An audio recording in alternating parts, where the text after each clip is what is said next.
जय श्री कृष्णा। आर्यव्रत की कहानियों में आपका स्वागत है। तो आज मैं आपको सुनाने जा रही हूँ गोवर्धन पूजा व अंकुट की कथा। तो चलिए शुरू करते हैं। श्री सुखदेव जी बोले, हे परीक्षित, जब हम तुम्हारे वह कथा कहते हैं कि किस प्रकार श्री कृष्णचंद्र जी ने गोवर्धन पूजा कराकर गोवर्धन पर्वत को अपनी उंगली पर उठाया था, सुनो। गोकुल तथा वृंदावन में प्रतिवर्ष कार्तिक कृष्ण चतुर्थी को सब ब्रजवासी 36 प्रकार के व्यंजन बनाकर देवताओं के राजा इंद्र की पूजा किया करते थे। अतः जब वह दिन आया तब ब्रजवासियों ने इंद्र की पूजा करने के लिए अपने अपने घरों में भांति भांति के खाद्य लेह, चौष्य, मेवा, मिष्टान आदि बनाए। भगवान कृष्ण ने देखा पूरे ब्रज में तरह तरह के पकवान बनाए जा रहे हैं। पूछने पर ज्ञात हुआ कि वृक्षासुर संहारक मेघ देवता देवराज इंद्र की पूजा के लिए तैयारियां हो रही हैं। इंद्र की प्रसन्नता से ही वर्षा होगी, गायों को चारा मिलेगा तथा जीविकोपार्जन की समस्या हल होगी। यह सुन कृष्ण बोले कि देखो, साक्षात देवता यह गोवर्धन है। यह वृष्टि और सौभिक्ष्य करने वाले हैं।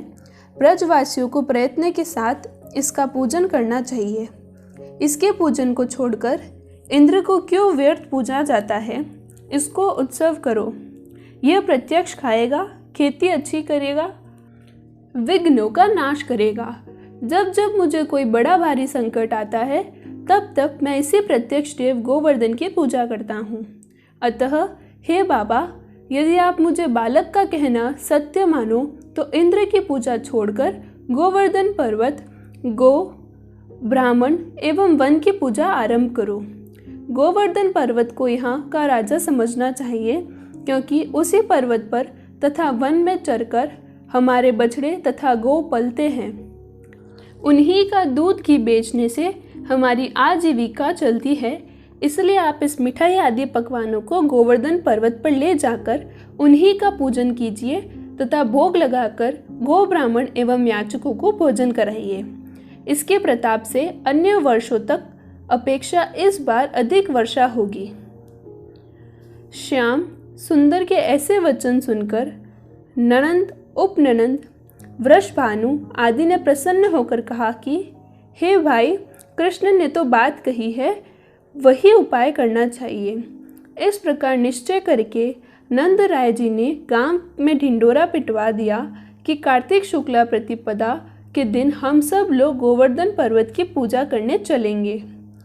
हे परीक्षित, नंद उपनंदन की इस आज्ञा के अनुसार ग्वाल वालों ने अपनी अपनी गायों तथा बछड़ों के संग पूंछ रंग कर उनके गले में घंटी बांध दिए।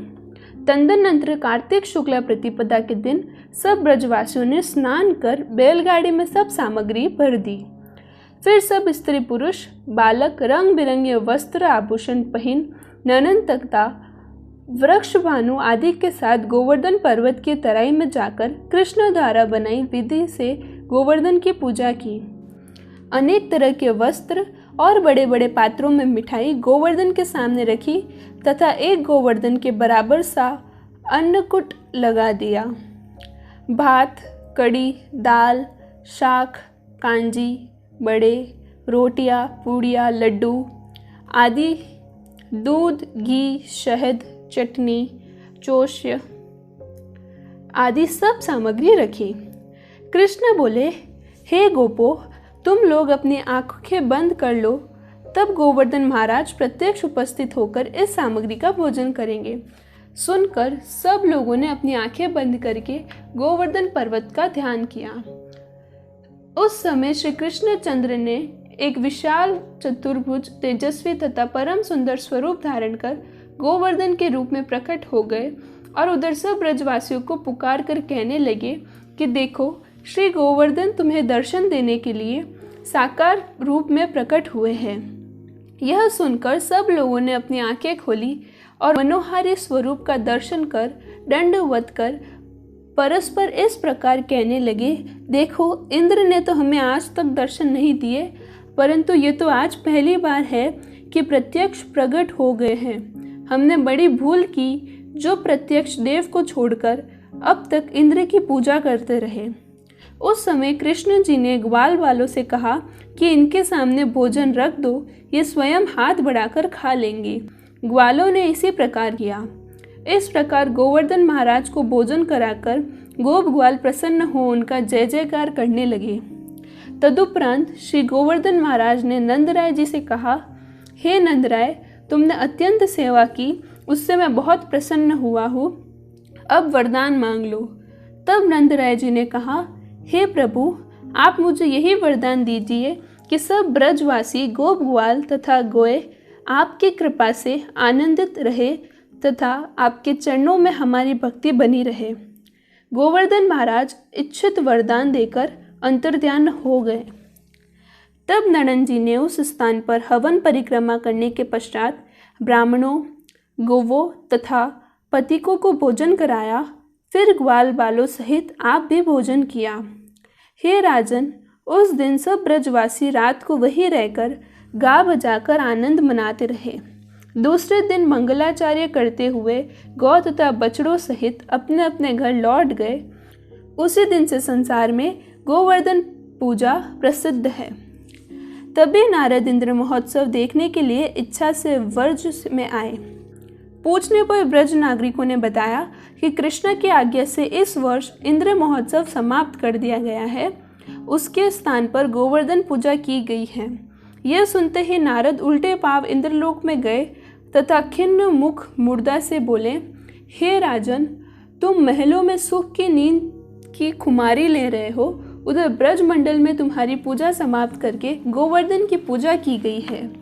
इंद्र ने इसे अपनी मानहानि समझकर मेघों को आज्ञा दी, शीघ्र गोकुल में जाकर प्रलयकालिक मूसलाधार वर्षा बरसाओ, जिससे गोवर्धन पर्वत सहित ब्रजवासी बह जाए। पर्वताकार प्रलयकारी बादल ब्रज की ओर उमड़ पड़े। भयानक वर्षा देखकर ब्रज मंडल उमड़ा गया। सभी ब्रजवासियों श्री कृष्ण के शरण में जाकर बोले, हे भगवान, इंद्र हमारी नगरी को डुबाना चाहते हैं, अब क्या किया जाए। श्री कृष्ण ने संतावना देते हुए कहा कि तुम लोग गौवों सहित गोवर्धन के शरण में चलो। इस भूमि पर सिवा गोवर्धन के दूसरे कोई भी रक्षा करने वाला नहीं है। इस तरह से समस्त ग्वाल गोवर्धन की तराई में पहुंच गए।